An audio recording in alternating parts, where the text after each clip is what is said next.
चलो, हमने last time atomic structure start किया था। एटॉमिक स्ट्रक्चर में हमने 2 लेक्चर कंप्लीट कर लिए थे। पहले लेक्चर में हमने लिया था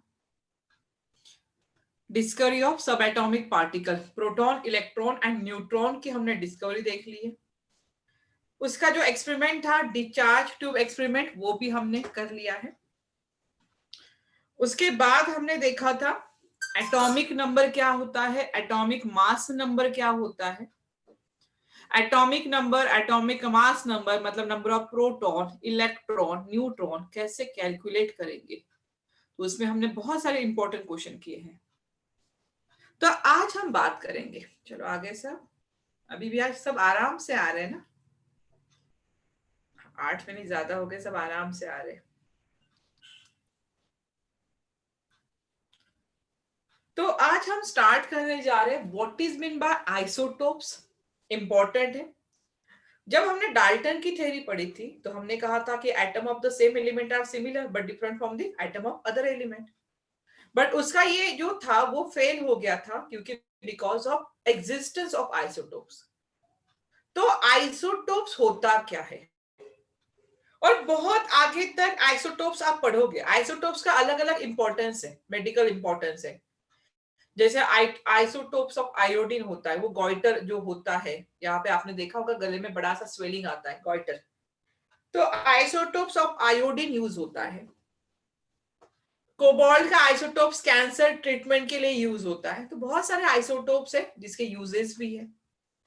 तो हम हेडिंग डालेंगे what is mean by isotopes. Heading डालो मेरे साथ, आइसोटोप्स।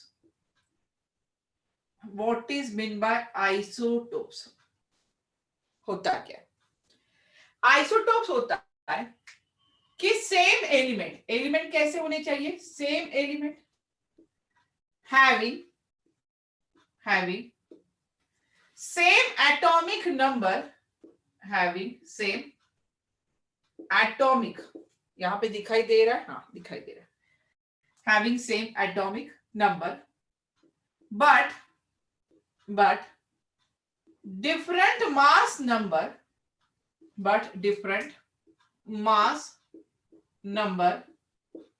is called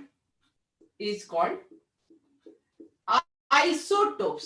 इसको आप क्या कहते हो, आइसोटोप्स कहते हो। एलिमेंट सेम होना चाहिए, same element having same atomic number but different mass number is called as isotopes. अगर मैं यहाँ पे एग्जांपल लू हाइड्रोजन के आइसोटोप, देखो हाइड्रोजन, यहाँ पे हाइड्रोजन लिया और यहाँ पे हाइड्रोजन लिया, हैविंग सेम एटॉमिक नंबर। देखो एटॉमिक नंबर 1 है, यहाँ पे एटॉमिक नंबर 1 है, यहाँ पे भी एटॉमिक नंबर 1 है, बट डिफरेंट मास नंबर। यहाँ पे मास नंबर 1 है, यहाँ पे मास नंबर 2 है, यहाँ पे मास नंबर 3 है, दिखाई दे रहा है। हाइड्रोजन के 3 आइसोटोप्स होते हैं, हाइड्रोजन के 3 आइसोटोप्स है। एक होता है that is called as protium, इसको बोलते हैं प्रोटियम। जो सेकेंड होता है this is called as deuterium, जो सेकेंड होगा उसको आप कहोगे ड्यूटेरियम। एंड जो थर्ड होता है this is called as tritium, इसको आप बोलते हो ट्रिटियम। पहला कौन सा है, protium, second is deuterium and third is tritium. तो these are the isotopes of hydrogen. अभी आइसोटोप्स ऑफ हाइड्रोजन क्या होना चाहिए, एलिमेंट सेम होने चाहिए। तो एलिमेंट सेम है, सेम एटॉमिक नंबर, देखो 1 है, यहाँ पे 1 है, यहाँ पे 1 है, but different atomic mass number, यहाँ पे 1, 2 और 3 आ रहा है। अभी मुझे बताओ, अगर मैं आइसोटोप्स की बात करूं तो यहाँ पे जो नंबर ऑफ प्रोटॉन्स होंगे, यहाँ पे जो नंबर ऑफ प्रोटॉन होंगे आइसोटोप्स में, वो तो क्या होंगे, सेम है ना। सब में नंबर ऑफ प्रोटॉन सेम है, 1 1 दिखाई दे रहा है। आप लोगों ने प्रोटॉन निकालना सीख लिया लास्ट। अगर मैं यहाँ पे बात करूं नंबर ऑफ इलेक्ट्रॉन की, यहाँ पे मैं बात करूं नंबर ऑफ इलेक्ट्रॉन की, तो प्रोटॉन सेम है, कोई चार्ज नहीं है, तो नंबर ऑफ इलेक्ट्रॉन सेम है। बट अगर मैं बात करूं नंबर ऑफ न्यूट्रॉन की, और जो आप लोगों ने लास्ट टाइम कैलकुलेट किया हुआ, नंबर ऑफ न्यूट्रॉन कैसे निकालना है पता है ना। इसमें कितना होगा, इसमें नंबर ऑफ न्यूट्रॉन कितने आ रहे, 0 आ रहे। इसमें नंबर ऑफ न्यूट्रॉन कितना आ रहा है, 2 - 1, और यहाँ पे नंबर ऑफ न्यूट्रॉन कितना आ रहा है 3। तो नंबर ऑफ न्यूट्रॉन कैसे हो गए, डिफरेंट हो गए। आइसोटोप्स अगर आपको याद रखना है तो ये पी वाला याद रखो। देखो अगर कंफ्यूज हो रहे हैं तो ये पी याद रखो। अगर आइसोटोप्स का पी याद रखोगे तो आपको पता चलेगा कि having same proton, having same atomic number, having same number of electron but different number of neutron, they occupy. यहाँ पे मैं बोलूंगी कि अगर इनकी केमिकल प्रॉपर्टीज ऑलमोस्ट सेम है बट फिजिकल प्रॉपर्टीज अलग अलग है सबकी। उसमें कुछ बॉइलिंग पॉइंट की बात करेंगे। जब भी मैं फिजिकल प्रॉपर्टीज की बात करती हूँ, boiling point, melting point, density, मैं इसकी बात करूंगी। तो इनकी जो फिजिकल प्रॉपर्टीज है थोड़ी डिफरेंट हो जाती है but chemical properties almost same होती है। तो these are the isotopes. Element कैसे होना चाहिए, सेम एलिमेंट हो जाना चाहिए। अगर मैं दूसरा एग्जांपल लूं तो यहाँ पे कार्बन का एग्जांपल ले सकती हूँ। कार्बन नंबर 6, यहाँ पे एटॉमिक नंबर 6 होता है। एक मास नंबर 12 होगा, एक का मास नंबर 14 होगा। तो carbon 12 and carbon 14 are isotopes. Carbon 12 and carbon 14 क्या है, आइसोटोप्स है, दैट इज सेम एलिमेंट। चलो नोट कर लो ये।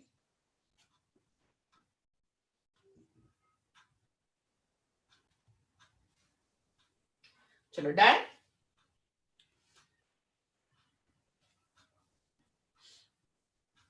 Okay good, very good. उसके बाद आता है isobar. Then second is isobar.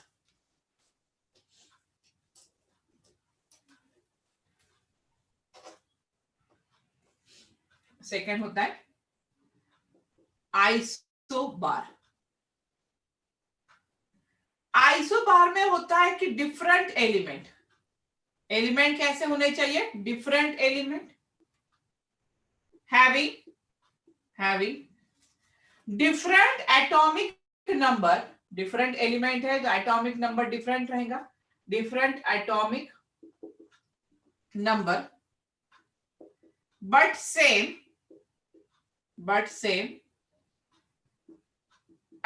atomic mass number is called isobar. देखो इसको क्या कहा, आइसोबार। एक होता आइसोटोन्स और दूसरा होगा isobar. Different element having different atomic number. अगर मैं यहां पे लू, एक कैल्शियम ले लिया और एक है यहाँ पे ऑर्गन लिया। एक कैल्शियम है और ऑर्गन पहले लिख देती हूँ, कंफ्यूजन नहीं होगा। एक होगा ऑर्गन और एक होगा कैल्शियम।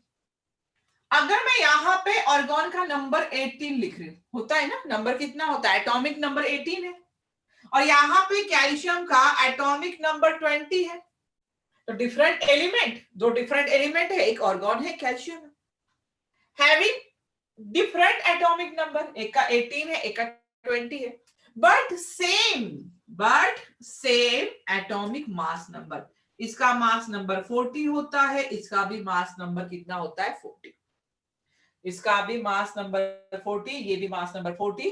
तो अगर आपको ऐसा कुछ दिखाई जाए कि जो डिफरेंट एलिमेंट है उसमें अगर आपको दिखे कि सेम एटॉमिक मास नंबर है, डिफरेंट एटॉमिक नंबर है, तो उसको आप कहोगे आइसोबार। क्या कहोगे, आइसोबार।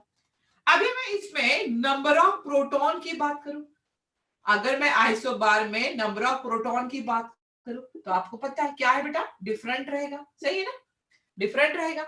यहाँ पे एक में 18 है, एक में 20 है। अगर मैं यहाँ पे नंबर ऑफ इलेक्ट्रॉन की बात करूं, किसकी बात कर रही हूं, इलेक्ट्रॉन की बात करूं, तो नंबर ऑफ इलेक्ट्रॉन भी क्या आ रहा है, यहाँ पे डिफरेंट आ रहा है। अगर मैं यहाँ पे नंबर ऑफ न्यूट्रॉन की बात करूं तो न्यूट्रॉन कैसे निकालोगे, 40 माइनस 18 हो जाएगा, 40 माइनस 20 हो जाएगा, तो वो भी डिफरेंट आ रहा है। मीन्स इन आइसोबार क्या हो रहा है, in isobar number of proton, number of electron as well as number of neutron different रहेंगे। आइसोबार में सब डिफरेंट है, कोई भी सेम नहीं है। अभी इनकी फिजिकल प्रॉपर्टीज, इनकी केमिकल प्रॉपर्टीज भी अलग है। आइसोबार में क्या कहा, ऑर्गन और calcium they occupy different position in the periodic table. आपको पता है कि ऑर्गन अलग पोजीशन होती है, कैल्शियम की अलग पोजीशन है, they occupy different position in the periodic table. And because of they occupy different position in the periodic table, they have different physical properties as well as chemical properties. इनकी chemical properties, इनमें chemical properties, या तो मैं physical properties की बात करूं या तो मैं physical properties की बात करूं, तो सब क्या होगा यहाँ पे different होगा. सब क्या है यहाँ पे different है. चलो आइसोबार क्लियर हुआ है. आइसोबार क्लियर हो गया.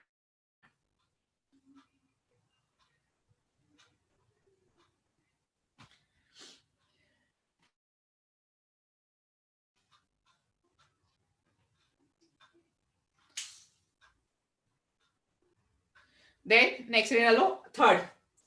ये कौन सा हुआ था हमारा? सेकेंड. Isobar second. थर्ड है डालो आइसोटोन्स. थर्ड डालना है आइसोटोन्स. रब कर दू. चलो रब कर दिया.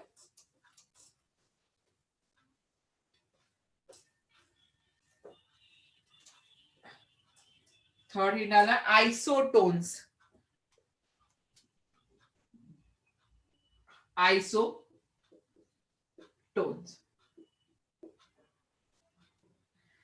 अभी जैसे मैंने आइसोटोप्स में कहा था पी आ रहा है, आइसोटोप्स में मैंने कहा था पी आ गया, मतलब सेम नंबर ऑफ प्रोटॉन है.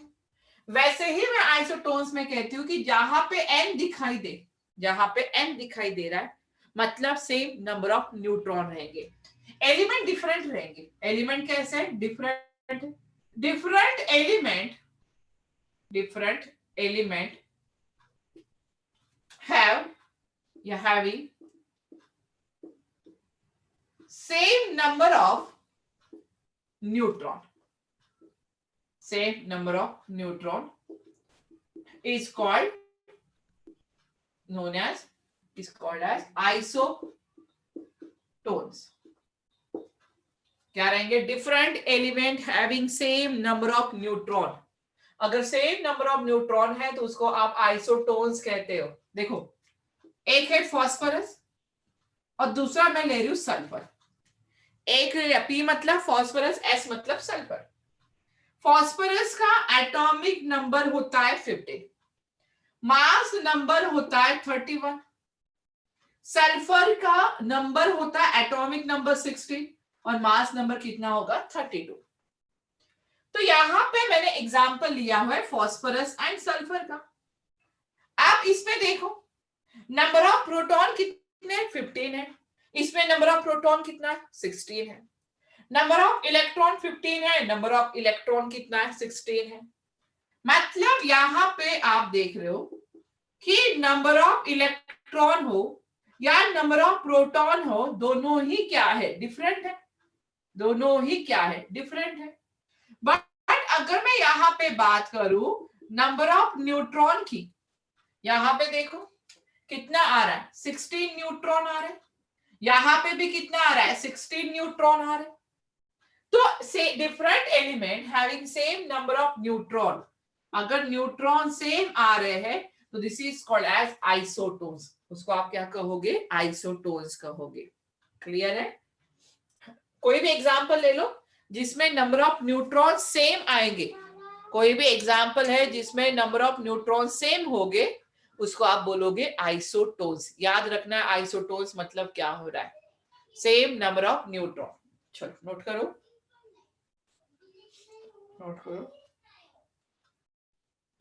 उसके बाद लास्ट में देंगे iso electronic species. Fourth number है यहाँ पे आइसो इलेक्ट्रॉनिक स्पीसीज. फोर्थ.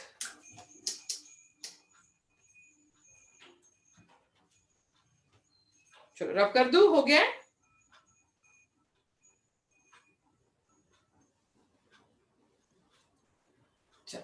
लिख लिया सबने. आइसोटोन्स. आइसोटोन्स में एन आ रहा है. एन आ रहा है मतलब नंबर ऑफ न्यूट्रॉन सेम है. तो थोड़ा सा इस तरह से भी चीजें याद रखो, भूलोगे नहीं. देन फोर्थ है आइसो इलेक्ट्रॉनिक. आइसो इलेक्ट्रॉनिक अभी आइसो इलेक्ट्रिकल बोलो, आइसो इलेक्ट्रॉनिक बोलो. Having same number of, they have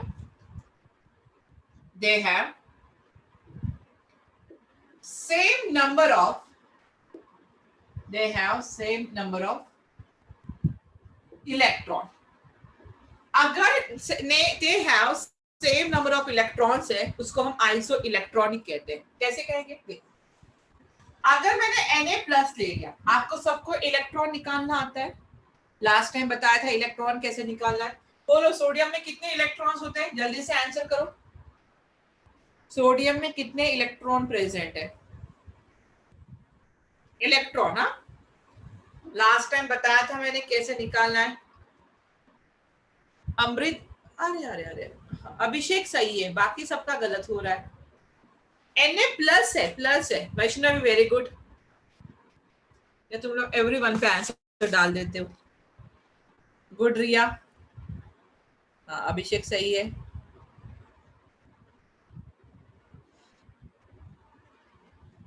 चल, क्या 11 नहीं, मैंने Na+ दिया हुआ है.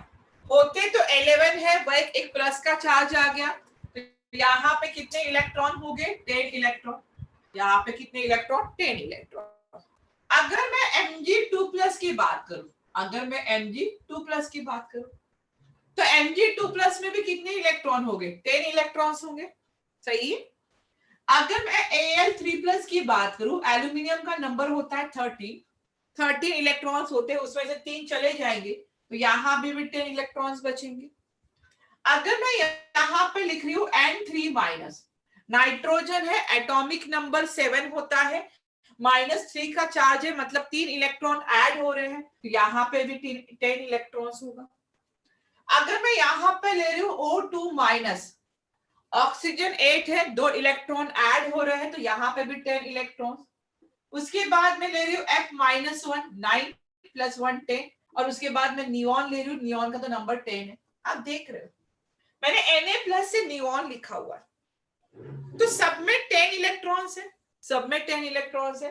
तो they are isoelectronic species.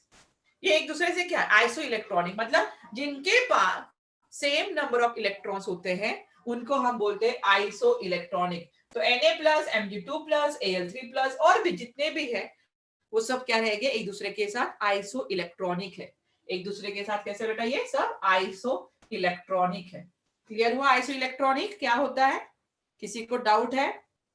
Electron निकालना सबको आता है. मैंने तो यहाँ पे सिंपल एग्जांपल ले लिया है. लास्ट टाइम हमने तो कॉम्प्लिकेटेड एग्जांपल लिए थे. CO3 है, SO2 है, CO2 है, कहीं पे भी इलेक्ट्रॉन आप निकाल सकते हो. चलो नोट कर लो इतना. They have same number of electron. Next निकालो, एटॉमिक मॉडल. अभी हम डिस्कस करेंगे कुछ एटॉमिक मॉडल.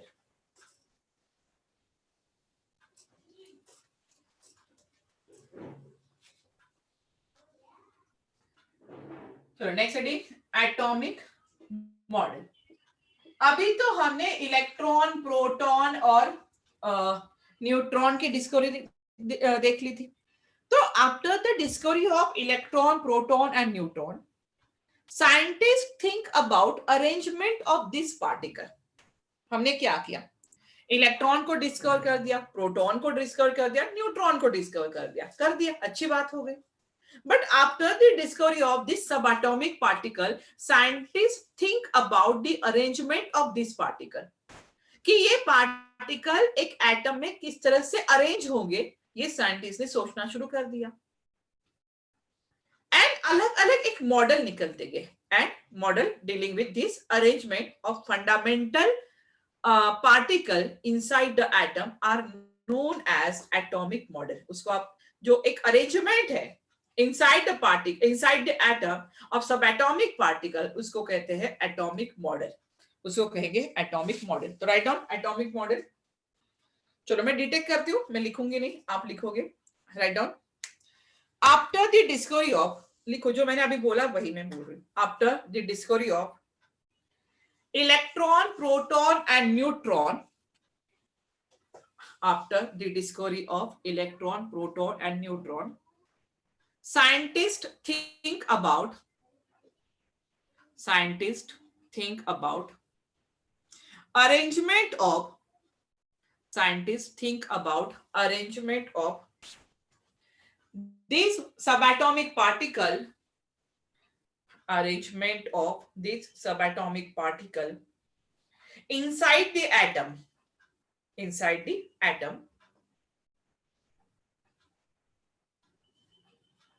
and model ये वाला MODEL model dealing with this arrangement and model dealing with this arrangement of fundamental particles and model dealing with this arrangement of fundamental particle inside the atom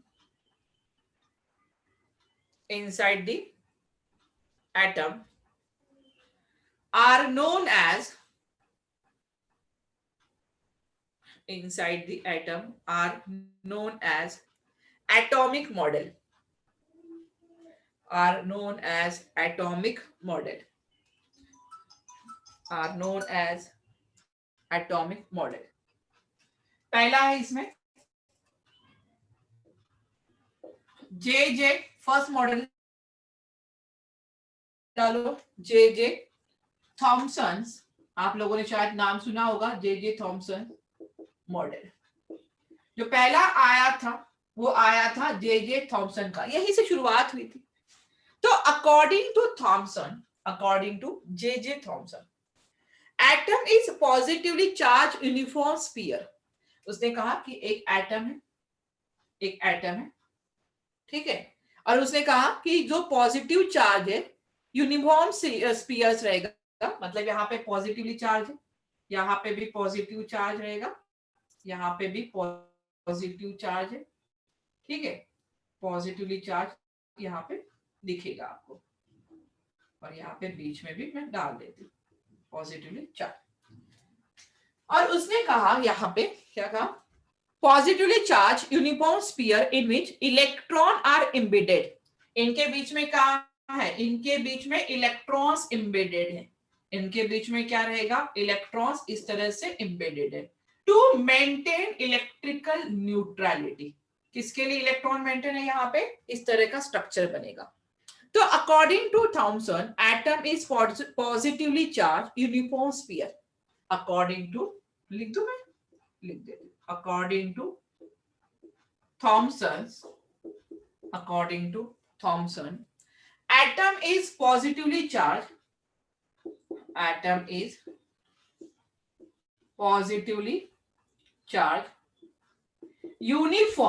uniform मतलब एक through out रहता है uniform यहाँ पे spear मतलब एक मैंने spherical ले लिया यहाँ पे spear in which electrons are कैसे रहेंगे यहाँ पे embedded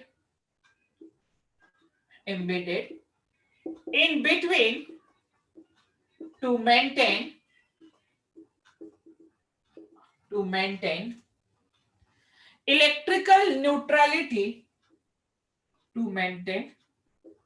electrical neutrality of an atom तो यहाँ पे जो एटम निकाला था या जो थॉमसन का मॉडल था it is also known as क्या किसी को पता है इसी मॉडल को क्या कहते हैं कोई आंसर दे सकता है it is also known as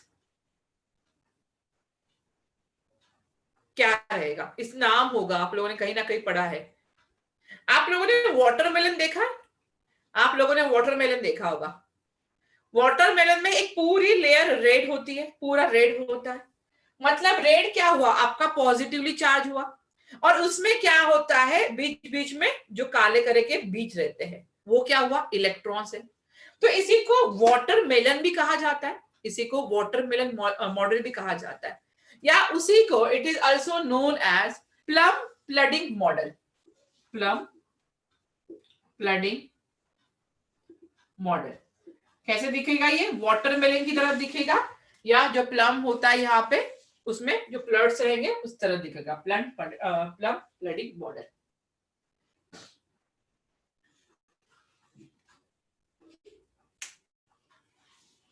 चलो क्लियर हुआ है।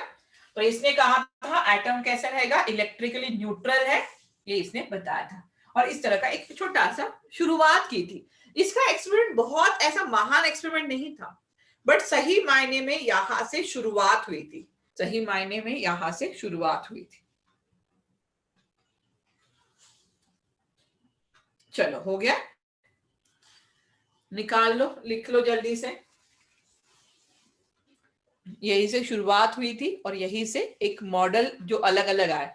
अभी इसके बाद जो मॉडल आ रहा है that is Rutherford model of an atom, तो वो बहुत इंपॉर्टेंट है। उसी को बोलते हैं रुदरफोर्ड गोल्ड फॉइल एक्सपेरिमेंट। नाम शायद आप लोगों ने सुना होगा, discovery of nucleus, discovery of nucleus.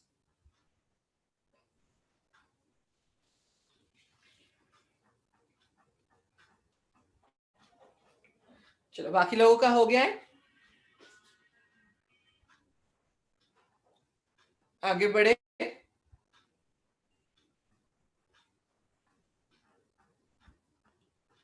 Next डालो रुदरफोर्ड मॉडल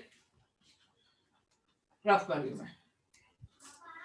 नेक्स्ट डालना है रुदरफोर्ड मॉडल या रुदरफोर्ड गोल्ड फॉइल एक्सपेरिमेंट, उसी को बोलते हैं Rutherford gold foil experiment. Next डालो सबसे important Rutherford gold foil, Rutherford gold foil experiment. अभी रुदरफोर्ड गोल्ड फॉइल एक्सपेरिमेंट देखना है, पहले उसके लिए कुछ सेटअप देख लेते कि सेटअप किस तरह से था। देखो यहाँ पे एक छोटा सा अल्फा इमिटर्स के लिए दिया था, एक छोटा सा हमने ये कर दिया। यहाँ पे क्या रखा हुआ है, यहाँ पे रखा हुआ है अल्फा इमिटर्स। तो अल्फा इमिटर्स मतलब ये क्या हुआ आपका, अल्फा पार्टिकल्स का जो इमिशन होता है दैट इज अल्फा इमिटर। तो रेडियो एक्टिव सोर्स लेते हैं, जैसे कि यहाँ पे पोलोनियम लेते हैं हम, बट मैंने सिर्फ अल्फा इमिटर डाला है, यहाँ पे हम पोलोनियम लेते हैं। यहाँ पे बीच में कहीं पे एक गोल्ड फॉइल ले ली, क्या ले ली यहाँ पे बीच में कहीं पे एक गोल्ड फॉइल है, क्योंकि हमारा एक्सपेरिमेंट क्या है यहाँ पे गोल्ड फॉइल एक्सपेरिमेंट है। तो यहाँ पे बीच में ले ली गोल्ड फॉइल, और यहाँ पे एक सर्कुलर स्क्रीन ले ली। यहाँ पे क्या ले लिया, एक सर्कुलर स्क्रीन है, that is a movable screen है यहाँ पे। तो यहाँ पे एक हम बोल सकते हैं that is a circular screen, circular, ये क्या है यहाँ पे स्क्रीन लगाई है। अभी यहाँ पे जो सर्कुलर स्क्रीन है इसको कोटिंग की है, ये जो सर्कुलर स्क्रीन है इसको एक कोटिंग की है, और कोटिंग किससे की है, ZNS से कोटिंग की है। लास्ट टाइम बताया था मैंने ZNS क्या करता है, ZNS टू क्रिएट फ्लोरोसेंस, क्या करेगा ये, टू क्रिएट फ्लोरोसेंस। ये क्या के जो मैंने लाइट वाला बताया था। अभी यहाँ पे ये क्या है, ये है, इसी को बोलते हैं अल्फा स्कैटरिंग एक्सपेरिमेंट। इसी एक्सपेरिमेंट को बोलते हैं alpha scattering, alpha scattering experiment, इसी को बोलेंगे अल्फा स्कैटरिंग एक्सपेरिमेंट। अभी ये इस एक्सपेरिमेंट में हो क्या रहा है, सेटअप समझ में आया। अल्फा इमिटर्स मतलब यहाँ पे ऐसा कुछ एक रेडियो एक्टिव सब्सटेंस रखा हुआ है जिससे अल्फा इमिट हो गए। यहाँ पे एक गोल्ड फॉइल रखी है बीच में, और यहाँ पे एक सर्कुलर स्क्रीन लगाई है, और उसमें क्या लगाया है, ZNS की स्क्रीन लगाई है, जिंक सल्फाइड। अभी यहाँ पे देखो, जब यहां से अल्फा पार्टिकल इमिट करना शुरू कर दिया, जब यहां से अल्फा पार्टिकल इमिट करना शुरू कर दिया, तो रुदरफोर्ड ने कुछ ऑब्जर्वेशन नोट किया, समझ में आया, यहां से अल्फा पार्टिकल की बमबारी चल रही है। तो उसने देखा कि most of the alpha particle pass undeviated through the gold foil, मतलब बहुत सारे पार्टिकल जाके इस स्क्रीन पे क्या हो रहा था, इल्यूमिनेशन क्रिएशन होता, यहाँ पे भी जाके इल्यूमिनेशन क्रिएशन हो रहा था। तो most of the alpha particle क्या हो रहे थे यहाँ पे, पास अनडिवेटेड। अभी मुझे बताओ, अगर मैंने यहां से एक बॉल लिया छोटा सा और मैंने इसको फेंक दिया, वो जाके उस वॉल पे स्ट्राइक हो रहा है, वो सीधा जा रहा है। सीधा क्यों जा रहा है? क्योंकि यहाँ पे जो स्पेस है वो एम्प्टी स्पेस है। क्लियर हो रहा है? जब यहां से अल्फा पार्टिकल सीधे रास्ते से जा रहे हैं विदाउट एनी अनडिविएटेड, तो उसने कहा कि जो एटम में जो मोस्ट ऑफ द स्पेस होगी, एक एटम है, एटम में जो स्पेस होगी वो कैसी होगी? एम्प्टी होगी। अगर एटम में स्पेस एम्प्टी है तभी तो ये पार्टिकल, तभी तो ये कैसे जा रहे? सीधे रास्ते से जा रहे। पहला पॉइंट। अभी उसने कहा कि some of the alpha particle are deviated through a small angle. कुछ अल्फा पार्टिकल क्या हुए? एक स्मॉल एंगल से डेविएट हुए हैं। ठीक है, स्मॉल एंगल से। ऐसा क्यों हुआ होगा? यहां पे जो अल्फा एमिटर्स है वो He2+ है, हीलियम 2+, हीलियम का न्यूक्लियस है। अभी ये इस रास्ते से जा रहा है और बीच में कहीं अगर पॉजिटिव चार्ज आ गया होगा, अगर ये रास्ते से जा रहा है और बीच में कहीं पॉजिटिव चार्ज आया हो, तो पॉजिटिव पॉजिटिव के बीच में रिपल्शन होगा और ये अपना रास्ता क्या कर देगा? चेंज कर देगा। यहां पे भी अगर ये जा रहा है और यहाँ पे बीच में कुछ आ गया तो ये अपना रास्ता चेंज कर देगा। मतलब कुछ पार्टिकल ऐसे हैं कि जो सीधा जाके मुड़ रहे थे। क्यों? क्योंकि कहीं पे पॉजिटिव चार्ज आया होगा, उनके बीच में रिपल्शन आया होगा और वो मुड़ गए। अभी सबसे इंपॉर्टेंट देखो, जब रुदरफोर्ड ने ऑब्जर्व किया तो कंटिन्यूस इल्यूमिनेशन हो रहे थे, कंटिन्यूस इल्यूमिनेशन हो रहे थे। यहाँ पे लाइट लग रहे थे, यहाँ पे भी कंटिन्यूस इल्यूमिनेशन हो रहे थे, कंटिन्यूस चल रहा था। बट ये वाली जो जगह थी, ये जो बीच वाली जगह थी, मैंने ये डार्क कर दी, जो ये बीच वाली जगह थी वो बिल्कुल डार्क थी। वहां पे कोई भी इल्यूमिनेशन नहीं दिखाई दे रहा था। मतलब a very few alpha particle, a very few particle, that is अगर मैंने 20,000 पार्टिकल्स इमिट किए हैं तो उसमें से एक alpha particle are deviated back to their original path. मतलब वो जिस तरह से यहां से जा रहा था, जिस तरह से वो पार्टिकल यहाँ पे जा रहा है, उसी रास्ते से वो पार्टिकल वापस आ रहा है, बाउंड हो रहा है, बाउंस हो रहा है, सॉरी बाउंस। अगर मैंने एक बॉल लिया, बॉल को जितने स्पीड से वॉल पे मारूंगी वो बॉल मेरी तरफ वापस आएगा। मतलब अब वेरी फ्यू पार्टिकल जैसे गए हैं वैसे ही वापस आ गए। इसीलिए इस रास्ते, इसलिए इस जगह पे कोई भी इल्यूमिनेशन दिखाई नहीं दे रहा था। तो बोला उसने ऐसा क्यों हुआ? मुझे बाकी सब जगह पे इल्यूमिनेशन तो दिखाई दिए, फिर बीच में ही मुझे क्यों इल्यूमिनेशन नहीं दिखाई दे रहा? तो उसको क्या, उसने क्या कहा कि ये जो गोल्ड फॉइल है, यहाँ पे जो मैंने गोल्ड फॉइल ली है, आपको पता है कि गोल्ड फॉइल यहाँ पे प्रोटॉन कितने होते हैं? कोई भी गोल्ड फॉइल ले लो तो 79 प्रोटॉन होते हैं, 79 प्रोटॉन होते हैं। उसने कहा कि जितना भी इस गोल्ड फॉइल में चार्ज है, जितना भी गोल्ड फॉइल में चार्ज है, कितने का चार्ज है? आप देखो 79 प्रोटॉन का चार्ज है। और ये कितने का चार्ज था? ये He2+ का चार्ज था। क्या He2+ इस चार्ज को आगे ले पाएगा? ये कब की बात कर रही हूं? जब पूरा चार्ज एक जगह पे कॉन्सेंट्रेट हुआ होगा तब। तो क्या ये चार्ज अपने साथ ये आगे लेके जाएगा? नहीं। जैसे He2+ से यहाँ पे टकराएगा, इतना बड़ा चार्ज है तो वापस तो आना ही है उसको। तो उसने यहां से लॉजिक लगाया कि whole of the positive charge is concentrated in a small region and this is called as a nucleus। उसको उसने नाम दिया न्यूक्लियस से, और यही से हमारा डिस्कवर हुआ न्यूक्लियस से। पहले ये डायग्राम निकाल लो, उसके बाद मैं आपको वन वन पॉइंट लिख के देती हूँ। पहले ये डायग्राम निकाल लो, उसके बाद हम पॉइंट डिस्कस करते हैं।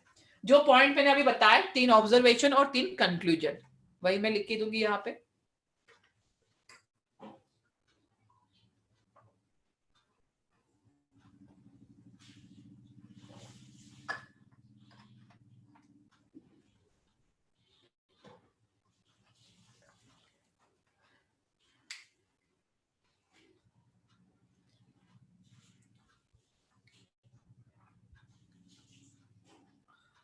चलो डन। डायग्राम अगर हो गई तो बता देना, फिर आप लिखना स्टार्ट करते हैं। This is also called as discovery of nucleus भी बोलते हैं, इसी को डिस्कवरी ऑफ न्यूक्लियस भी कहते हैं, इसी को अल्फा स्कैटरिंग एक्सपेरिमेंट भी कहते हैं, रुदरफोर्ड गोल्डफॉयल एक्सपेरिमेंट, नाम हजारों नाम है इसके। गुड अनुप्रिया, चलो हो गया बेटा, बाकी सबका हो गया।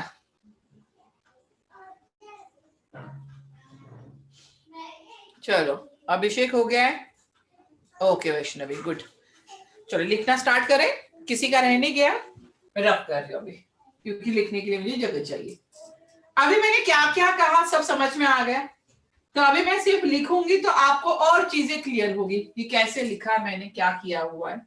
3 ऑब्जर्वेशन लिखने हैं, 3 कंक्लूजन लिखने हैं यहाँ पे, तो यहाँ पे बनाओगे ऑब्जर्वेशन, यहाँ पे है ऑब्जर्वेशन, और यहाँ पे आपका रहेगा कंक्लूजन कि उसने क्या ऑब्जर्व किया हुआ है और उससे उसने क्या कंक्लूजन निकाला हुआ है, क्या ऑब्जर्व किया, क्या कंक्लूजन निकाला। पहला observation, most of the alpha particle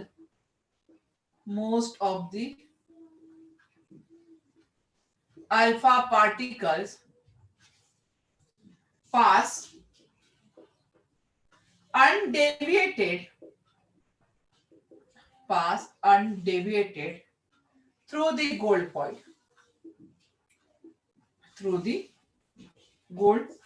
हो रहा था कि मोस्ट ऑफ द जो अल्फा पार्टिकल्स थे वो पास हो रहे थे अनडेविएटेड, मतलब कोई भी एंगल से वो डेविएटेड नहीं हो रहा था। तो इसका कंक्लूजन क्या रहेगा, most of the space in an atom is empty. Most of the space in an atom is empty. कैसे रहेगी, empty space रहेगी। सेकेंड जो ऑब्जर्वेशन था, some of the alpha particle, बहुत कम particle, some of the alpha particle were deviated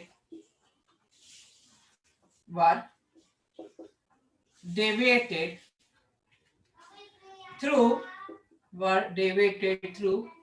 small angle, कुछ small angle से क्या हो रहे थे, ये डेविएट हो रहे थे। अभी स्मॉल एंगल से डेविएट हो रहे हैं मतलब एटम कंटेन चार्ज, पार्टिकल, मतलब एटम में क्या होगा, कुछ चार्ज पार्टिकल्स होंगे, हो सकता है पॉजिटिव चार्ज हो सकता है negative charge, atom contain the charge. And third and very important, जो थर्ड ऑब्जर्वेशन था, सबसे इंपॉर्टेंट ऑब्जर्वेशन था, a very few का मतलब क्या है, that is 1 out of 20,000, मतलब 20,000 में से एक, 1 out of 20,000 alpha particles were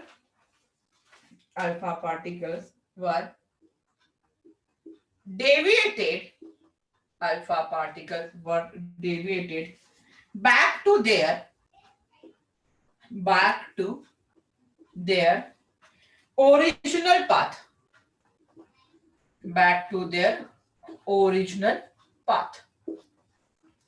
मतलब उसने क्या कहा, इसका कंक्लूजन क्या था, whole of the positive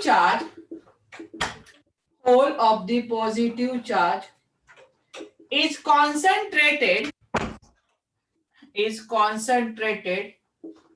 in small region, क्या कहा, whole of the positive charge of an atom is constant, ऐसा लिखो, whole of the positive charge, थोड़ा सा मैं रफ कर देती हूँ, पूरा प्रॉपर डेफिनेशन लिख देती हूँ, whole of the positive charge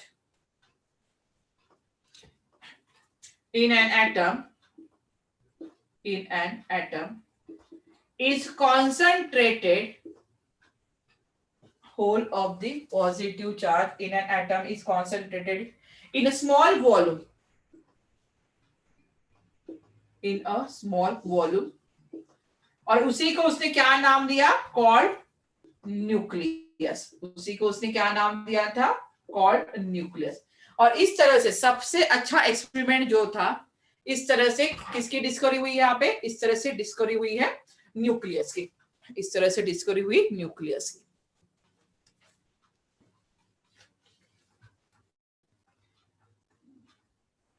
Whole of the positive charge is concentrated in a small region called as a nucleus. उसी को आप बोलते हो न्यूक्लियस। क्लियर हुआ है न्यूक्लियस की डिस्कवरी कैसे हुई है, सबको समझ में आया है, किसी को डाउट है? 3 ऑब्जर्वेशन और उसी के 3 कंक्लूजन याद रखना है। पहला ऑब्जर्वेशन क्या है कि most of the alpha particle pass undeviated through the gold foil. मतलब क्यों गए होंगे, क्योंकि एटम में कुछ एम्प्टी स्पेस होगी। सेकेंड है कि कुछ अल्फा पार्टिकल कुछ एंगल से डेविएट हुए, क्योंकि उसमें कुछ चार्ज आया होगा। हो सकता है पॉजिटिव चार्ज आया होगा तो रिपल्शन हुआ होगा, हो सकता है निगेटिव चार्ज आया तो वो अट्रैक्शन हुआ होगा। तो कोई ना कोई कुछ चार्ज तो आया होगा। अब वेरी फ्यू, मतलब एक पार्टिकल, अगर मैं 20,000 पार्टिकल में अगर बम्बार्डिंग करूं तो उसमें से एक पार्टिकल ऐसा था कि वो were deviated back to their original path, जैसे जा रहा था उसी एंगल से वो वापस भी आ रहा था। तो वहां से सबसे इंपॉर्टेंट ये निकला कि whole of the positive charge in an atom is concentrated in small region या small volume called as a nucleus. उसको क्या नाम दिया उसने, न्यूक्लियस। चलो लिख लिया सबने, डन।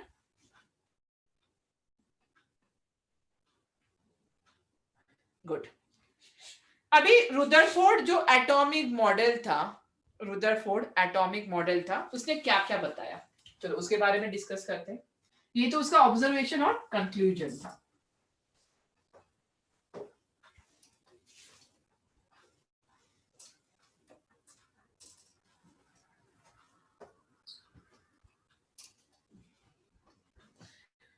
उसके बाद हेडिंग डालो रुदरफोर्ड एटॉमिक मॉडल, क्या क्या उसने बताया। Rutherford atomic model.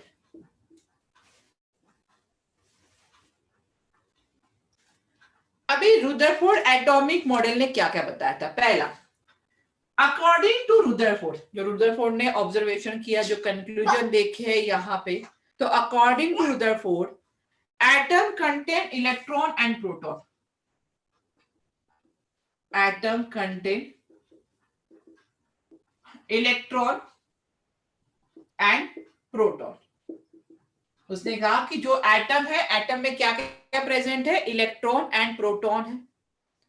उसके बाद उसने कहा क्या था उसका कंक्लूजन, थर्ड वाला वही लिखना है कि whole of the positive charge, whole of the positive charge, whole of the positive charge is concentrated in a small region, is concentrated in a small region called nucleus. उसको नाम क्या दिया उसने, called nucleus। ये तो हमने पढ़ लिया अभी, थर्ड पॉइंट। उसके बाद उसने बोला the electrons are revolving around the nucleus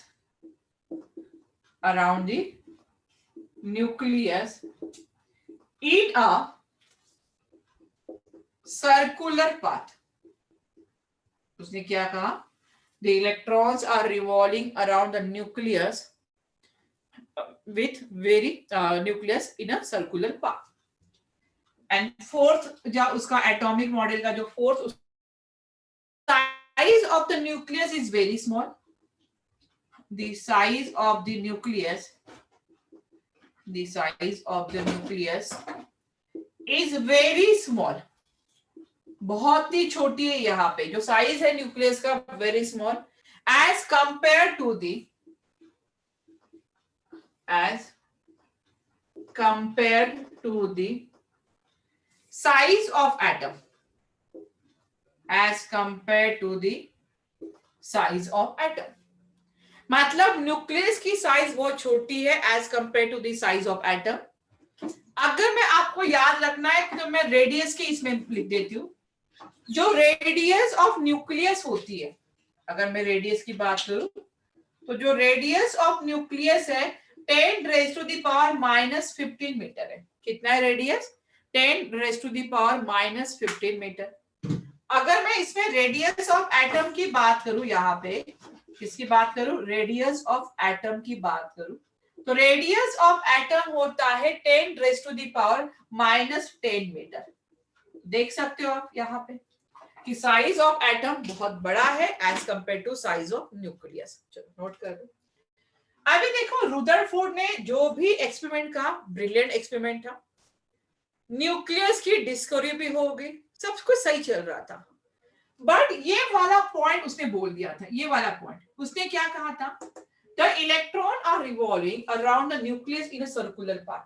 और ये पॉइंट जैसे ही उसने कहा था उसका एक्सपेरिमेंट फेल हो गया. ये पॉइंट, ये वाला पॉइंट जैसे उसने कहा कि एक इलेक्ट्रॉन रिवॉल्व होता है around the nucleus in a circular path, तो वो जब पॉइंट उसने कहा उसके वजह से उसका एक्सपेरिमेंट क्या हो गया था? फेल हो गया था. उसका एक्सपेरिमेंट फेल हो गया था. चलो नेक्स्ट डालो.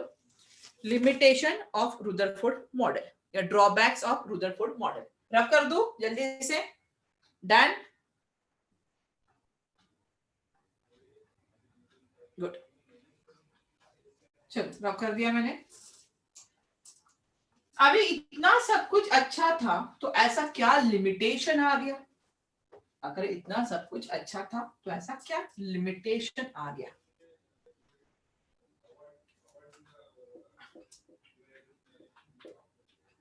Drawbacks of Rutherford model. Drawbacks of Rutherford model या उसी को लिमिटेशन. तो जैसे उसने कहा था कि when a electron revolve around the nucleus in a circular path, वैसे उसका एक्सपेरिमेंट फेल हो गया. तो बिकॉज ऑफ ये मैक्सवेल करके एक साइंटिस्ट था. किसके वजह से? Because of Maxwell. According to Maxwell a charge particle in motion under the influence of another charge particle. उसका क्या कहना था? देखो पहले ये न्यूक्लियस बीच में है, ये न्यूक्लियस है. यहां पे क्या होगा? इलेक्ट्रॉन रिवॉल्व हो रहा है. तो जो न्यूक्लियस है पॉजिटिवली चार्ज, वो भी एक चार्ज पार्टिकल है. इलेक्ट्रॉन है, ये भी चार्ज पार्टिकल है. अभी उसका कहना था कि अगर एक चार्ज पार्टिकल दूसरे चार्ज पार्टिकल के इन्फ्लुएंस में अगर आता है तो एनर्जी रेडिएट करेगा और एनर्जी रेडिएट करने के बाद वो क्या चला जाएगा? न्यूक्लियस के पास चला जाएगा. जब एक चार्ज पार्टिकल दूसरे चार्ज पार्टिकल के इन्फ्लुएंस में आता है तो एनर्जी रेडिएट करता है. उसके वजह से क्या होगा? इलेक्ट्रॉन न्यूक्लियस में चला जाएगा और एटम क्या हो जाएगा? अनस्टेबल हो जाएगा. तो एटम अनस्टेबल हो गया मतलब कोई मतलब ही नहीं है इतना एक्सपेरिमेंट करने की. तो राइट डाउन उसका लिखो, डिटेक्ट करिए मैं. According to Maxwell, write down. According to Maxwell a charge particle in motion, according to Maxwell, a charge particle in motion, a charge particle in motion under the influence of a charge particle in the motion under the influence of another charge particle under the influence of another charge particle will emit energy, will emit EMIT, will emit energy in the form of radiation, in the form of radiation. ये किसका था? Maxwell का. Maxwell ने क्या कहा था कि when a charge particle in motion under the influence of another charge particle तो एनर्जी इमिट करता है in the form of radiation case में. नेक्स्ट लाइन में लिखो. Therefore an electron is charge particle An electron is charged particle moving around the nucleus. Moving around the nucleus. It must also emit energy. It must also emit energy continuously.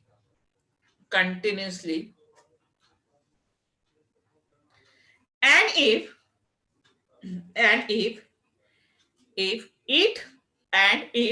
it does so, then it cannot maintain the radius of its path,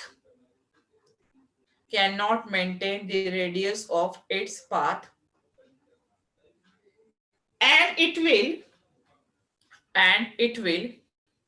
ultimately fall into the nucleus,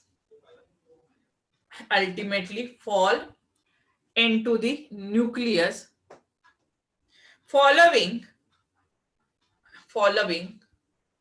a spiral path,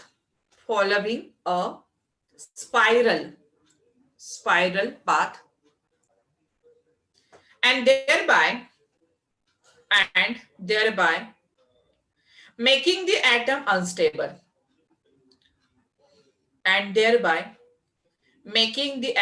unstable, clear हुआ है? Rutherford का model क्यों fail हुआ? Because of Maxwell. किसकी वजह से? Because of Maxwell. तो यहाँ पे एटॉमिक स्ट्रक्चर जो आप 10th में पढ़े थे वो कंप्लीट हो गया. 11th में एटॉमिक स्ट्रक्चर बहुत बड़ा है, तो ये 11th का मैंने रिवाइज किया हुआ है जितना, 10th का मैंने आपको रिवाइज किया है जितना आपको हुआ था. तो आज आपका एटॉमिक स्ट्रक्चर कंप्लीट हो गया. तो अच्छे से पढ़ लो एटॉमिक स्ट्रक्चर. अगर उसमें कभी डाउट होता है तो नेक्स्ट लेक्चर में आपको पूछना है. डन? ठीक है वैष्णवी, आयशा, अभिषेक. ओके चलो फिर. और किसी को डाउट है, कुछ पूछना है? सब क्लियर हो रहा है, समझ में आ रहा है अच्छे से? चलो ठीक है, चलो बाय फिर. ओके मिलते हैं कल नया चैप्टर स्टार्ट करेंगे, केमिकल बॉन्डिंग. ओके तो प्लीज टाइम पे आया करो कि कुछ छूट ना जाए आपका. ठीक है? ओके बेटा, बाय बाय बाय. चलो thank you so much. Bye bye.